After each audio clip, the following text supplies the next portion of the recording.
예수님 부활 승천하시고 난 다음에 제자들이 마가의 다락방에 모여서 성모 마리아 또 가족들 또 베드로 모든 제자들 120명이 모여가지고 온전히 주 다시 오실 예수 그리스도를 대망하면서 약속하신 성령을 대망하면서 오로지 기도에 힘썼습니다. 여자들과 예수의 어머니 마리아, 예수의 아우들과 더불어 제자들이 마음을 갖춰 오로지 기도에 힘썼다고 14절에 1장 14절에 그렇게 말하고 있습니다. 기도에 힘쓸 수밖에 없는 것이 예수님을 생각하면 예수님은 기도하시는 분이었지 않습니까? 또 하늘문이 열리고 인자 위에서 오르락 내리락 천사들이 오르락 내리락 하나 그러는데 이것은 야곱의 루스 들판, 베델 들판의 이 기도를 상징하는 말씀입니다.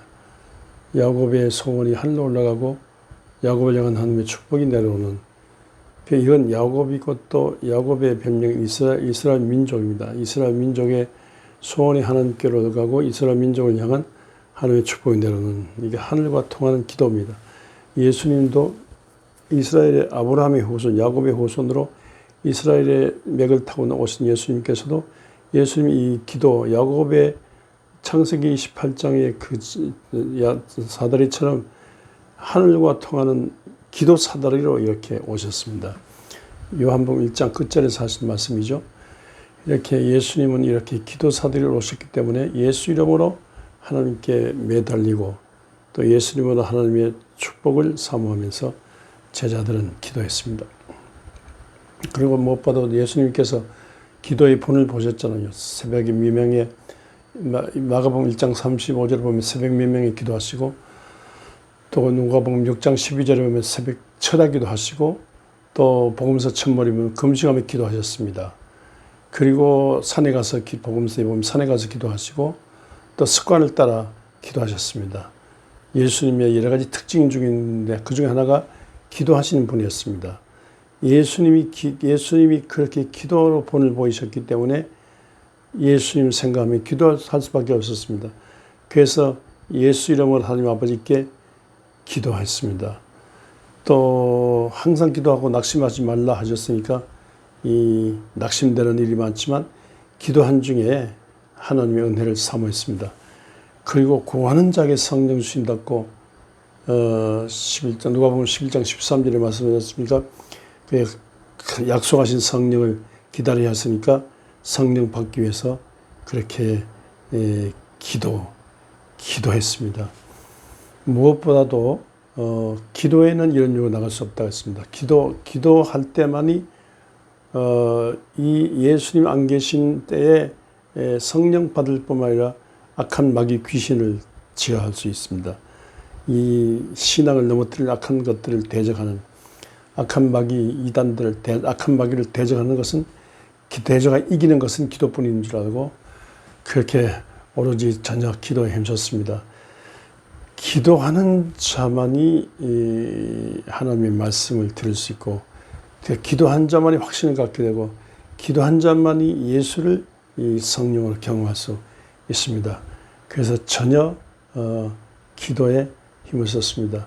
이 기도를 통해서 이제 자기 다듬어지고 회개하게 되고 기도를 통해서 주님이 하신 일도 하고 주님보다 더 큰 일도 하기 때문에 성령이 임하셔서 신비한 권세 권능 주시기 때문에 기도했습니다.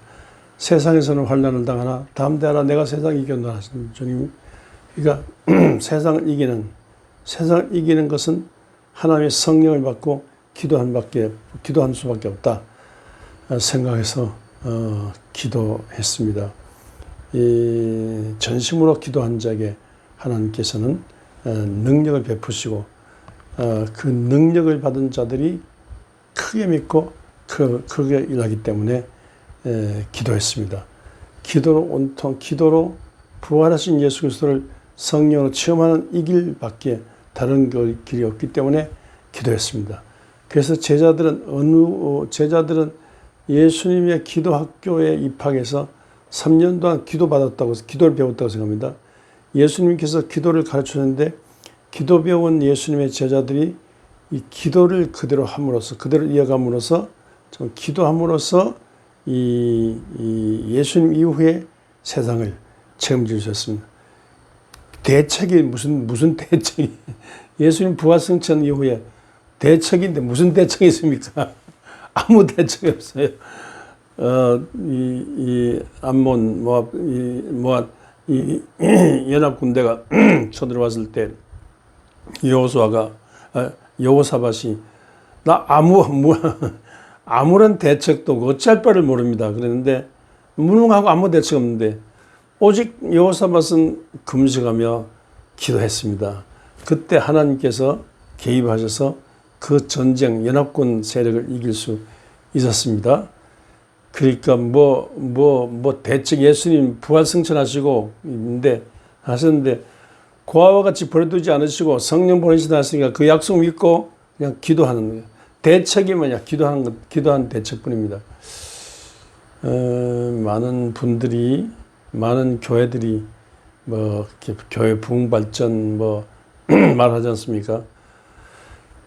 그런데 부흥 발전에 대해서 여러 가지 교회 성장학도 있고 또 교회 비결 교회 부흥 발전 비결 이런 말 하는데 무슨 비결이 뭐 있습니까? 교회 성장하기 뭐가 필요했습니까? 비결이 무엇입니까? 없어요. 기도밖에. 아니 무슨 그 인간적으로 생각지 마세요. 성경에서 말하는 거는 기도예요. 기도밖에 다른 것이 없다. 기도밖에. 아니 사도행전 우리가 배우고 있지 않습니까? 사도행전 처음부터 끝까지 기도 전략입니다. 기도한 중에 하나님이 성령 오셔서 막으시고 이러시면서 성령께서 어떻게 말씀하시고 어떻게 활동하신가, 이 내용이거든요. 기도밖에 없어요. 교회 목사들이 많이 교회 부흥 발전을 위해서 애쓰는데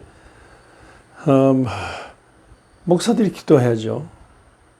말틴 루터는 이 기도하는 것과 이 세상의 모든 문제들 속에서 하나님의 말씀 듣는 것과 기도하는 이 두 가지 무기를 가질 때 참된 계획이 된다. 그리고 말틴 루터는 바쁘기 때문에, 종교개혁을 위해서 바쁘기 때문에 나는 기도한다. 바쁘기 때문에 하루에 2-3시간 이상 기도한다 그랬습니다. 요한 웨슬레는요, 바쁘기 때문에 역시 2-3시간 기도하는 그런 분이었습니다. 요셉 프레처라는 사람은요, 얼마나 기도했는지 자기 방벽에 기도의 입김이 서리기까지 기도했다고 했어요. 기도의 입김이 항상 기도의 입김이 서리기까지 기도했어요. 저는 그 이엠바운즈 기도의 능력이라는 그 책에 감동받았는데 제일 많이 감동받았어요. 그분에게 기도의 위대한 기도의 삶이라는 그 챕터에서 소개하는데, 근데 이분은 얼마나 기도에 늘 자기 방벽에 기도의 입김이 서리고 있다고 했습니다.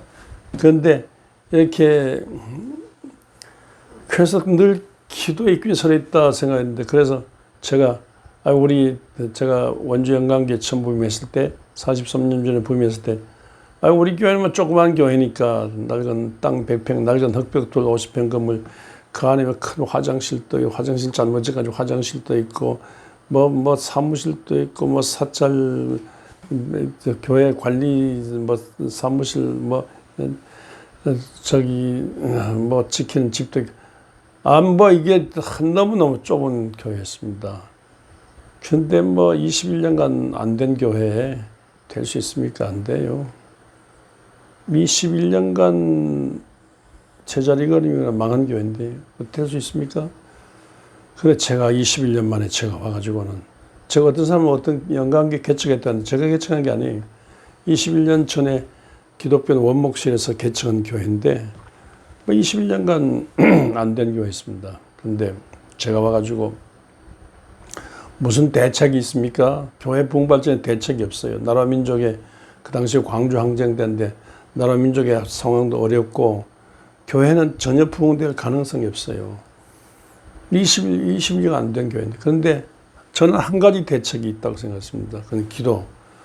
제가 기도 운동 하니까 어떤 비꼬는 사람들이 아니 무슨 21년간 안 된 교회인데 목사가 뭐 금식하며 철하기도 한다고 새벽기도 한다고 아녀자들 데리고 기도한다고 교회가 되느냐고 그렇게 말했지만 그렇게 비웃고 박해하는 사람 많아요. 멸시천대하는 사람 많아요. 그렇게 말한 간에 저는 무릎 꿇어 기도하는 운동을 금식하며 철야하며 새벽하며 목요시도를 부르짖어 기도하고 습관을 따라 기도하고 산기도하고 이렇게 전혀 기도에 힘썼던 제자들처럼 그 기도하는 중에 그렇게 근데 막 울며 몰며 그렇게 매달려 애타게 과부가 재판관에게 울며 불며 매달 재판관을 통해서만 원하는 소원을 이룰 수 있어요. 재판관에게 울며 불며 매달려 기도했던 것처럼 저도 주님 아니고는 이 교회를 일으킬 수 없습니다 하고 울며 불며 날마다 울며 불며 매달려 기도한 중에 하나님의 성령이 임하셨어요. 하늘 문이 열리면서 극강한 성령의 불길 같은 성령과 능력이 임했어요. 초대교회에 있었던 사도행전에 있었던 그 현상들이 다 그대로 나타났어요. 정말 귀신이 나가고 큰 병자가 치료받고 막 체험적인 방언을 하고 체험적인 믿음을 갖게 되고 막 이러나 가만히 생각해 보니까 그게 다 기도의 출발이에요. 대책이 아무나 없어요. 무슨 돈이 있습니까? 무슨 제가 설교를 잘합니까? 아무 대책이 없어요. 그냥 무릎 꿇어 기도한 중에 설교라는 게 기도한 중에 하나님께서 말씀 주시면 기도한 중에 말씀 주시면 말씀은 그대로 성경풀이하면 전함되는 것이가 설교 잘하려고 설교 대단히 잘하려고 설교 소론 보는 길을 따라 설교 대단히 잘하려고 애쓴 것이 없고요. 다만 기도하는 중에 하나님의 능력을 받아가지고 말씀을 제대로 전하냐 이것이 제게는 문제였습니다. 기도한 중에 정말로 하나님께서 임하심으로써 이렇게 교회가 크게 봉발된 땅 100평에다가 낡은 흑벽돌 50평 건물인데 8,000평 땅에 학교를 기면 3,000평 건물을 짓는 그런 기적이 기도 운동이었어요. 이걸 제가 어디서 배웠냐? 사도행전 1장 14절에서 배웠습니다. 저녁 기도에 힘쓰는데 여러 부흥 전략이 있지 않습니까? 교회 되는 비결 부흥 전략이 있습니다. 그 전략에 대해 단 한 가지, 오직 한 가지 기도 전략 그것이었습니다. 기도하는 중에 저를 괴롭히는 보이지 않는 어둠의 세력들 사람을 통해서도 있고 또 사건 사건을 통해서도 있고 실제로 제 몸을 억누르는 억누르는 어둠의 세력이 있었어요. 이 어둠의 세력과 계속 싸움해. 막 짓눌려가지고 막 계속 몸이 아프. 근데 어디 나가면 어디 목사님 편찮으십니까? 그런 소리 많이 들었어요. 막 짓눌리고 막 짓눌리고 그래서 막 계속 기도하면서 이 야곱이 실험한 것처럼 기도로 실험하면서 했는데 그때가 돼서 그것들이 때가 되니까 그것들이 물러가고 제게 자유한 몸이 되고 자유한 가운데 하나님의 성령께서 임하시는 건 자유함이 있잖아요. 성령께서 모든 사슬을 풀어주시고 자유케 하셔서 교회가 부흥되게 하셨습니다. 그러니까 오로지 기도에 힘쓰는 이것, 여러분 개인과 가정 문제, 자녀 문제, 사업 문제 있지 않습니까? 교회 크고 작은 교회 문제 있지 않습니까? 그러니까 너무너무 그런 거 보고 낙심하지 말라고요. 모든 걸 해결할 수 있는 권능이 하나님께 있어요. 예수님이 하나님께 기도하신 중에 십자가를 감당하시고 기도 중에 일어나 부활 승천하시고 또 기도하는 성도에게 성령 보내시면서 오늘 또 어제나 오늘 또 동일하게 오늘 또 일하십니다.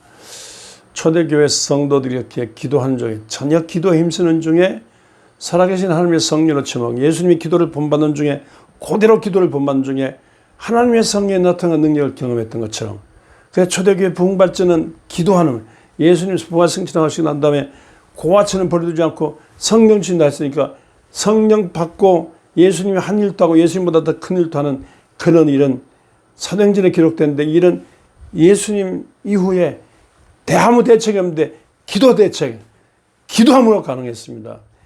오늘 또 기도함으로 가는 줄 알고 기도 만능이니까 기도로 승리하는 여러분 되시기를 주의 이름으로 축원합니다.